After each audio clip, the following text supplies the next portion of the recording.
What's up, everybody? It's your boy StephenMotivate back with another set of Turo tips.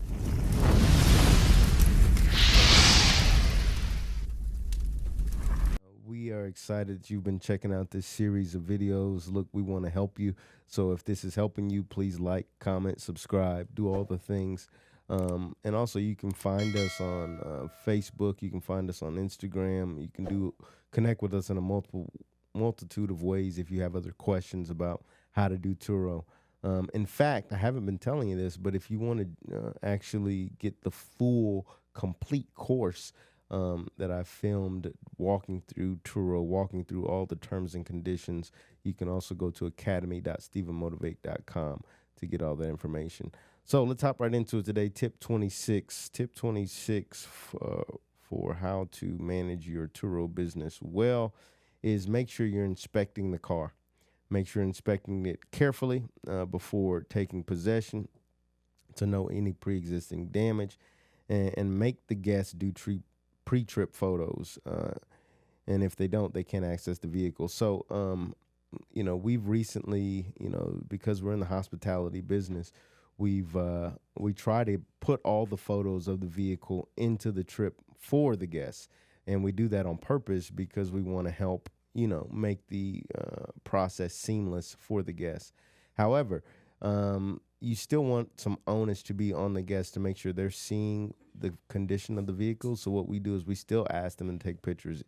We tell them it's for their own safety, for their own knowledge, for, their own benefit to take pictures themselves.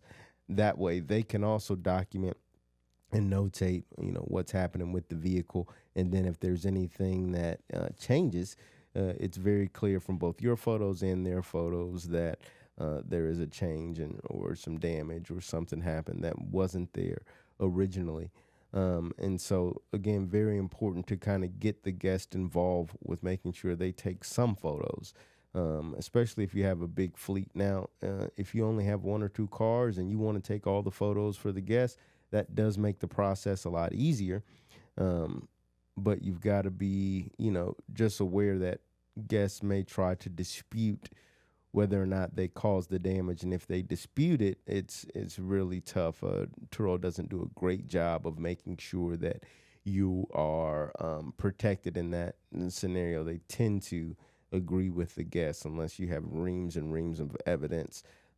So either do the reams and reams of evidence or somehow get the guests to get involved with taking the pre-trip photos and make sure that they have some sort of indication and documentation with their own device that this is the way the vehicle was presented to them.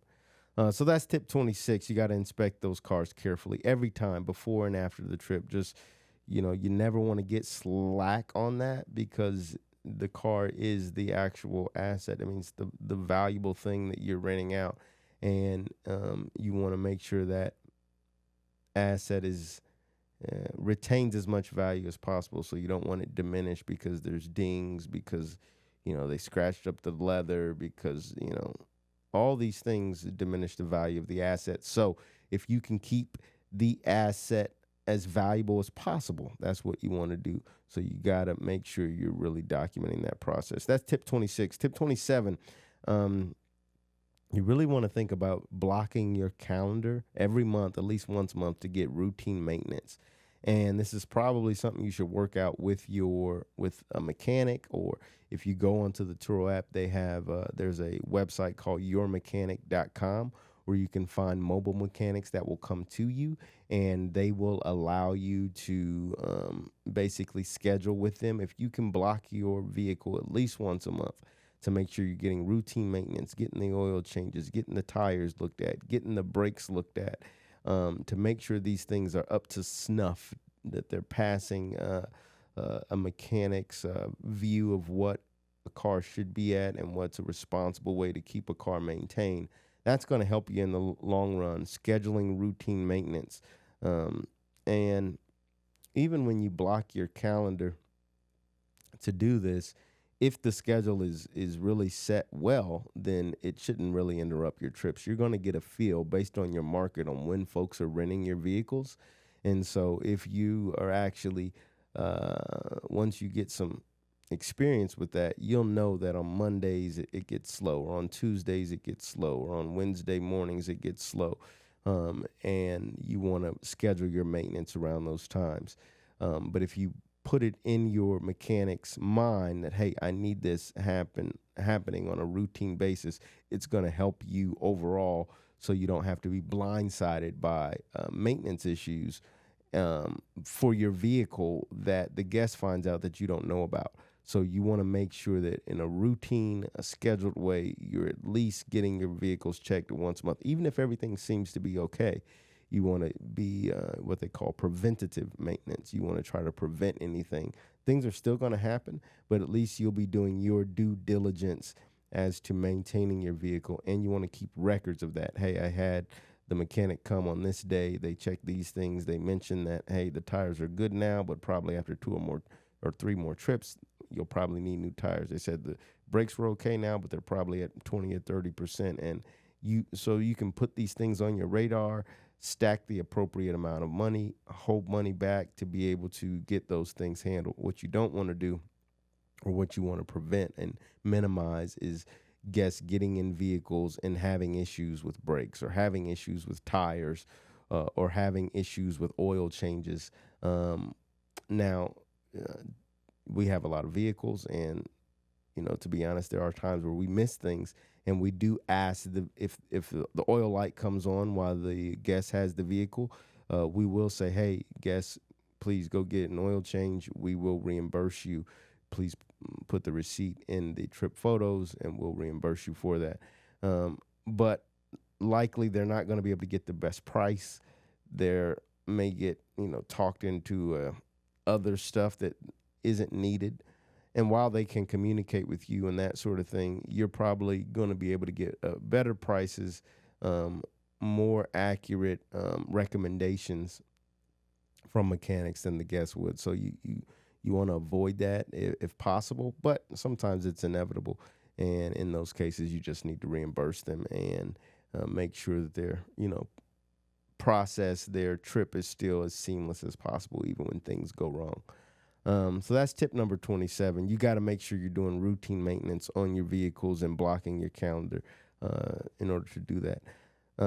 Tip number 28. So you want to fill out the Turo incident. Well, it's not something you have to fill out, actually.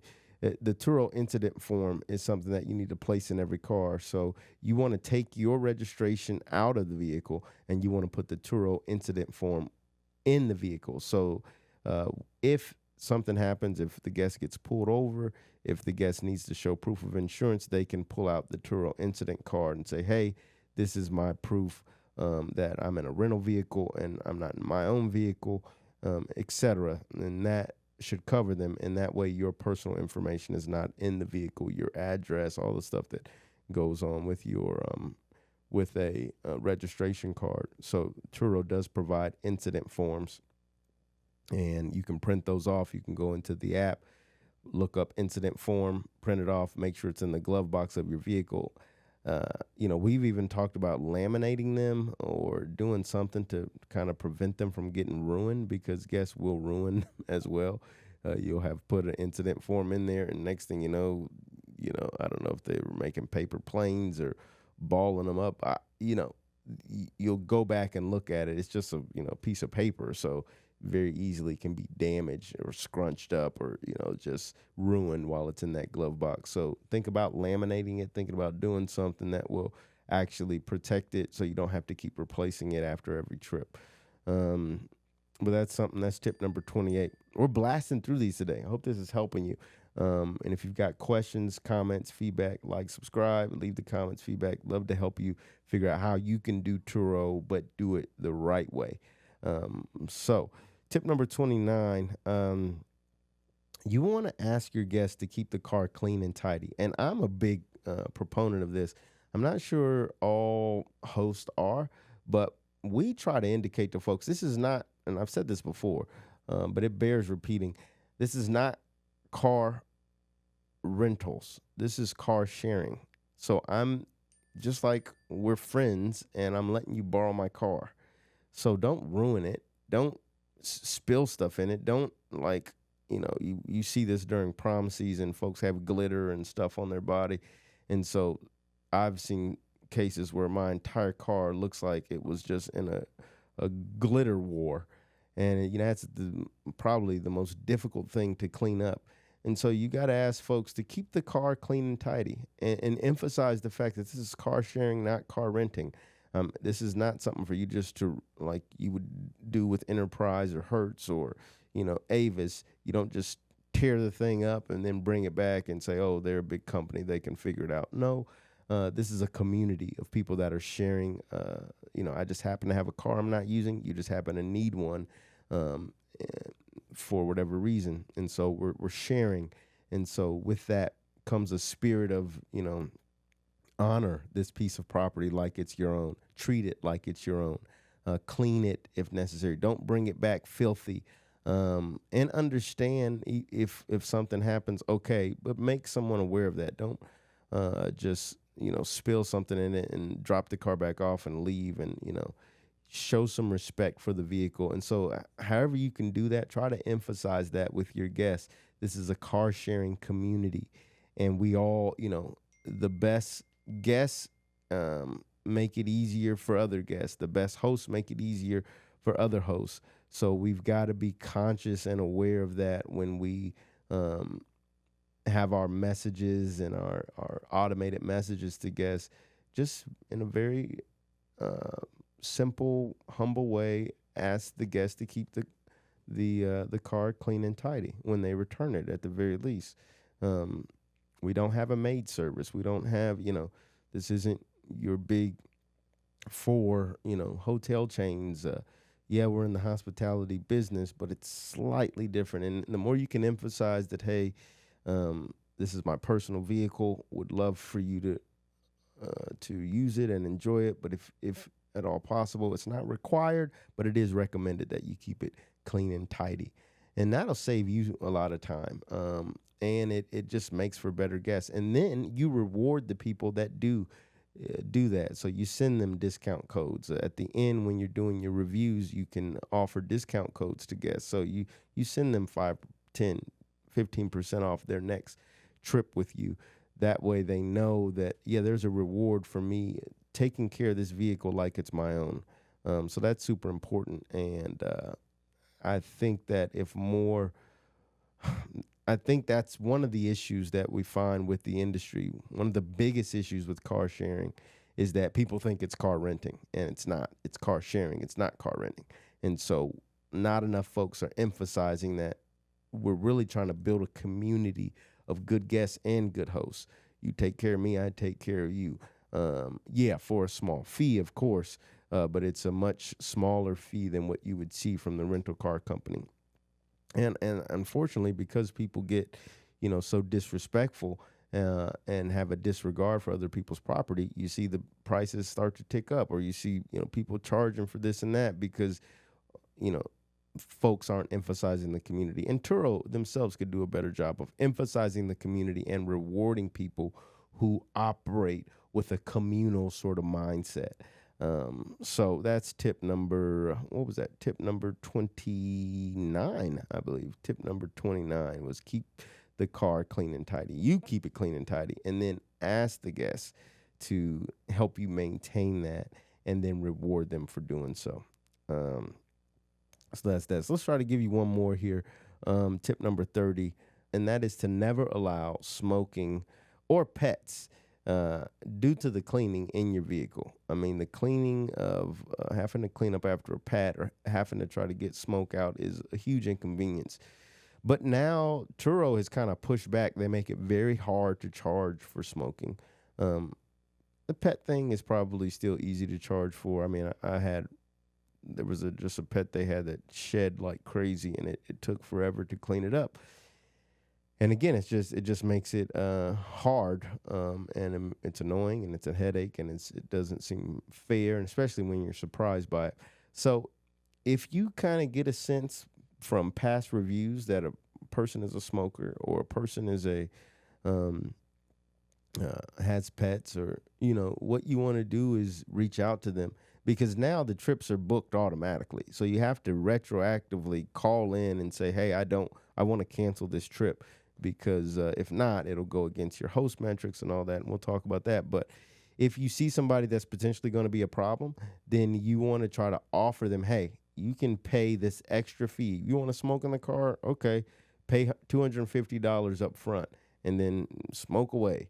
And that's probably still not enough, but at least you get to charge them on the front end and say, hey, we've seen your past reviews. Let's let you know there's no smoking in this vehicle. If you would like to smoke or you plan to smoke in the vehicle, we do allow a one-time exception for a small fee for you to do so. Let us know if you're interested in that. We don't allow pets in our vehicles due to the cleaning. However, if you are traveling with a pet, or if that's something that's important to you, we do allow you to pay for a certain cleaning fee up front. That way you can drop the car off without issues, while still emphasizing to not go overboard. Don't be disrespectful with your smoking, or don't leave holes and burn holes in the seats and all the sort of stuff that is just would be exorbitant. And it really depends on the way your protection plan is set up. If you're on the 60 plan, where you can charge back for basically any damage to the vehicle, then it's a lot easier to try to document any changes in the vehicle and then charge people back. If your protection plan is set up where it's the 90 plan, which is what I recommend for most folks, then it's going to be a little harder to get anything approved as it relates to, people actually being charged for the damage they've done. So in that case, you got to be persuasive, negotiate, talk to them, and offer them extras kind of on the front end that they can pay for in order to prevent, being shocked or blindsided by issues with the vehicle once it's returned. Okay, I hope that helps you the way it helped me. That is that's your 30th Turo tip. We're getting through these pretty fast. If you've not checked out the Turo tips, please go to my profile on YouTube, look up our playlist, and you'll see the Turo tips playlist. It's a lot of free game for those wanting to get into Turo. Turo is worth it if you do it the right way. We want to help you do it the right way. Subscribe to us, comment, leave your feedback if you really want one-on-one training, if you want to get on the phone with me as it relates to how can I do Turo in my market the right way and make some passive, well, it's not really passive, but side income, an additional revenue stream, then be glad to help you. You can also go to academy.stephenmotivate.com to dig more into that. And as always, this is your boy, Stephen Motivate. Stay motivated. Until next time. Peace.